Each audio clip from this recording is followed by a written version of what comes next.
Welcome to the alchemy of sex and spirit, where sex, psychology and spirit meet.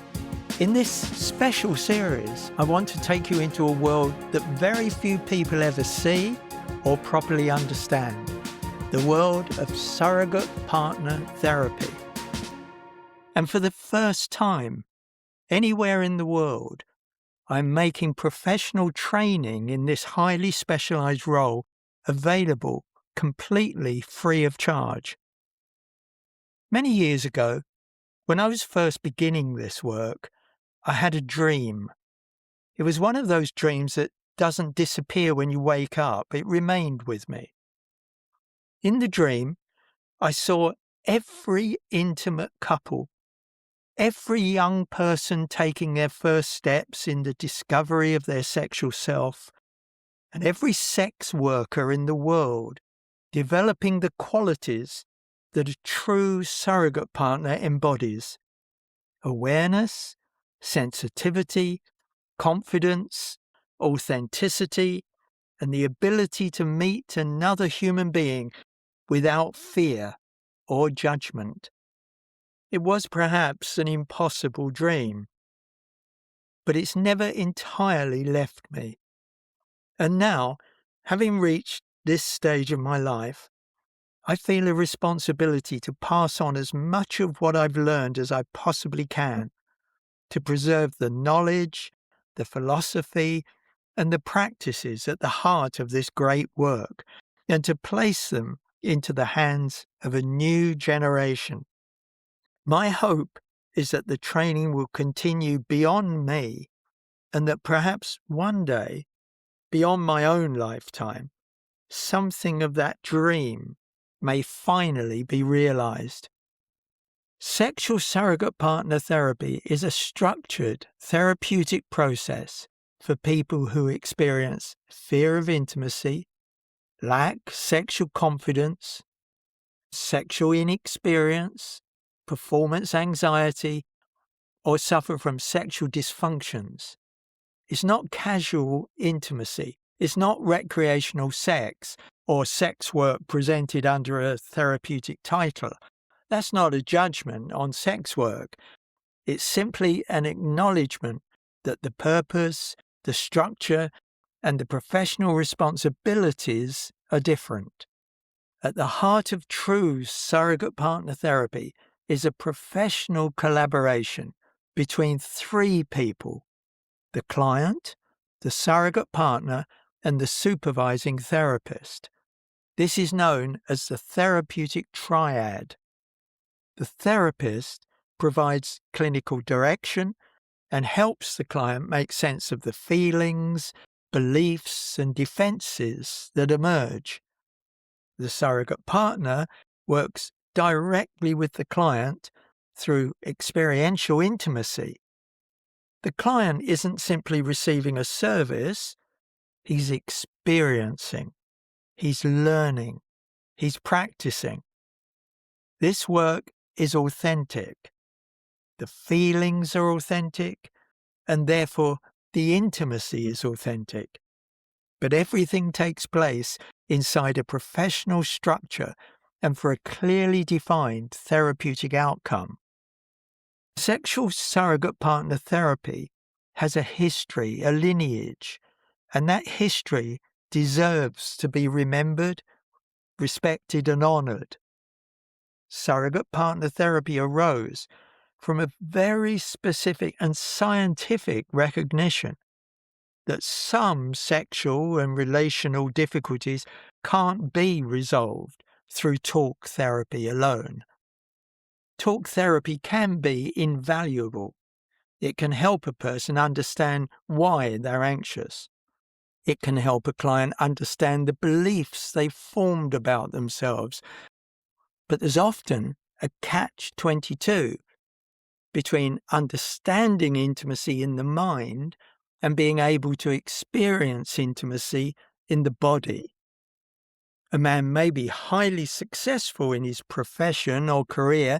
He might be a CEO or a manager in charge of a team of employees, and yet still freeze when a woman touches him. He may know intellectually that losing an erection isn't a catastrophe, yet panic the instant it happens. He may be articulate, intelligent, and successful in every other part of life, but confused as to why the same faculties and tactics that have created success in his profession simply don't work in the bedroom. Sexual surrogate partner therapy was created to bridge that gap.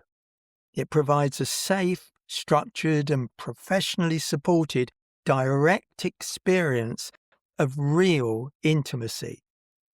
Not merely talking about touch, but learning how to receive it.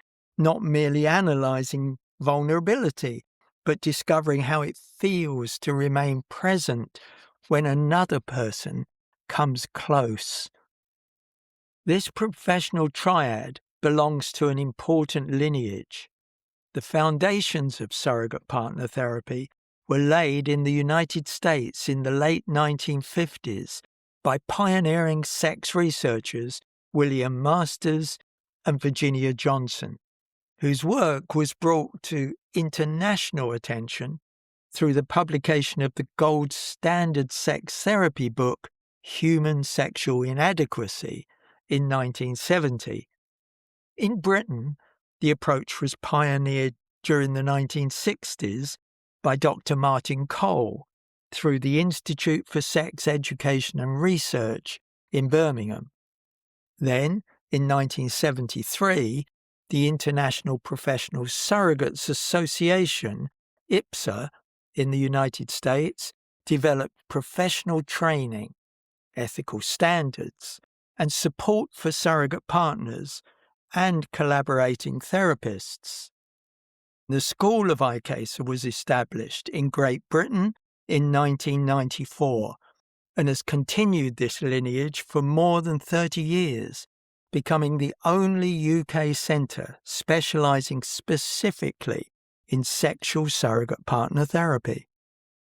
Now, this history matters because surrogate partner therapy was never intended to be the work of an isolated practitioner offering intimate experiences independently. It was conceived as a carefully structured process, grounded in therapeutic supervision, with clear boundaries, specialized training, and ethical oversight. The therapeutic triad isn't a technicality, it's not an optional extra, it's one of the foundations of authentic sexual surrogate partner therapy. Now, these days, we've reached a point in the UK where the true structure of surrogate partner therapy is in danger of becoming blurred. There are body workers, intimacy practitioners, and others who may describe themselves as surrogate partners while working entirely alone. They may have no collaboration with a therapist, no structured program, and no real grounding in the sexual psychology of anxieties and dysfunctions. They may be entirely sincere. They may be warm, caring, and well-intentioned. But good intentions are not enough. True surrogate partner therapy requires the ability to recognize anxiety when it's disguised as confidence, an understanding of disassociation, withdrawal, trauma, and performance anxieties. It requires knowing when to encourage a client and when to slow everything down. The question isn't merely, did something pleasurable happen in the session? The deeper questions are, what did the client learn? What became possible that was not possible before? What new emotional, relational, or sexual capacity can he now carry into the rest of his life? This is why the therapeutic triad is so important. The surrogate partner needs to be able to meet the client as an authentic, intimate partner, not as a therapist performing intimacy. Very few people want to be intimate with their therapist.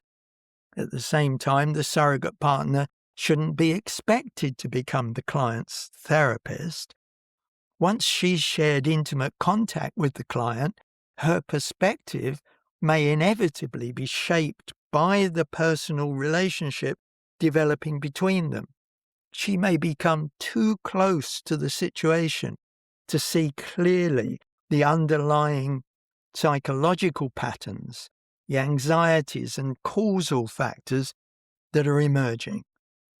The supervising therapist provides an essential third position, someone who can stand outside the intimate relationship, help both client and surrogate to understand what's happening, identify patterns that otherwise might be missed, and ensure that the work remains purposeful and grounded. Without that third person, a surrogate working alone may be forced into two conflicting roles.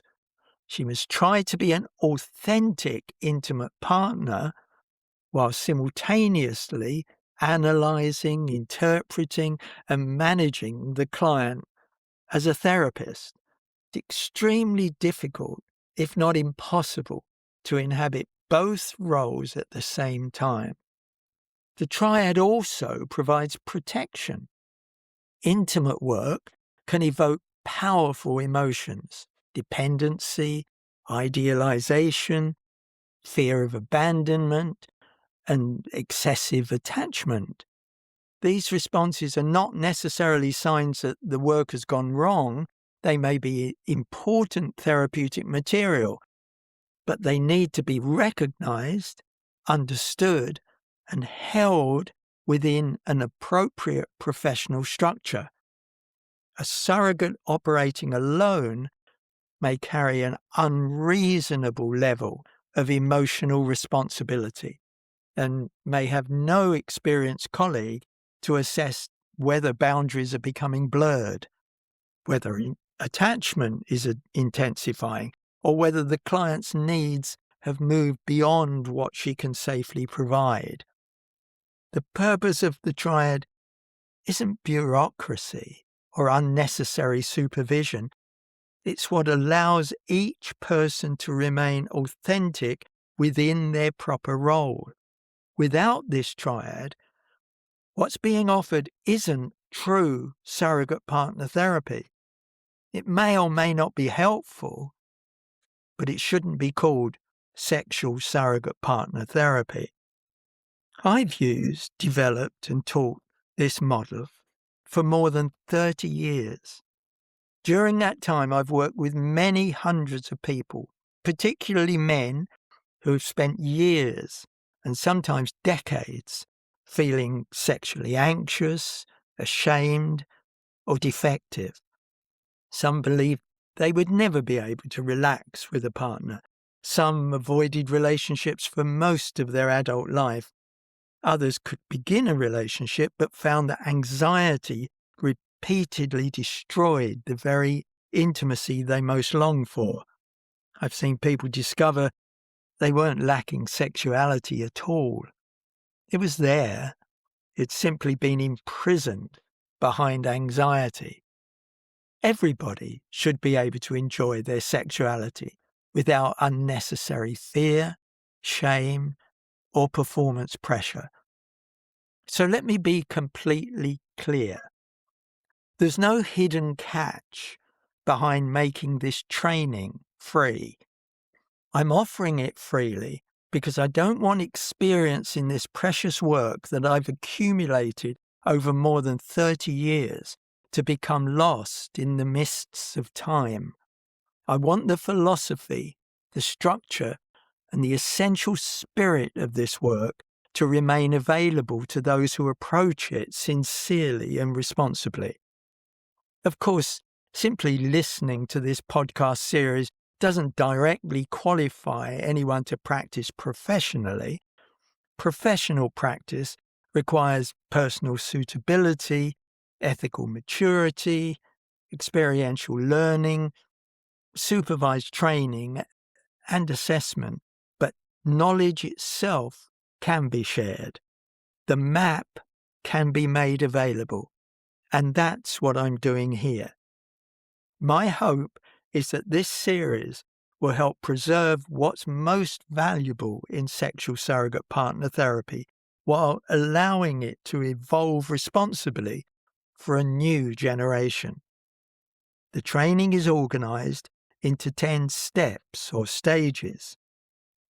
Each stage introduces particular exercises or experiences, and each stage has a clearly stated boundary. Boundaries are one of the great secrets of this work. We tend to hear the word boundary and imagine a wall, a blockage, or something that prevents intimacy. But in surrogate partner therapy, a boundary is precisely what makes intimacy possible. The client then knows what will happen, and he knows what won't happen. He can go deeply rather than quickly. Progress isn't strictly linear. Intimate progress is about depth of experience, not pace or outcome.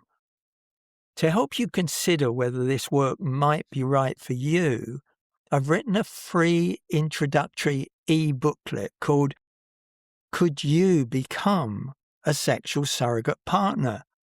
An introduction to the rarest and most effective sexual therapy in the world. You'll find the link in the description below. The purpose of the booklet is to help you reflect honestly. Does this work speak to something within you? Do you possess the warmth, maturity, and commitment it requires? People are drawn to this work from many different backgrounds. Some are therapists, counselors, or body workers. Some come from massage, tantra, or other somatic practices. Others may have no formal therapeutic background at all, but possess unusual warmth, maturity, and emotional intelligence.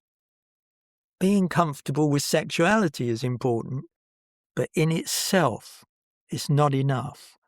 A surrogate partner has patience.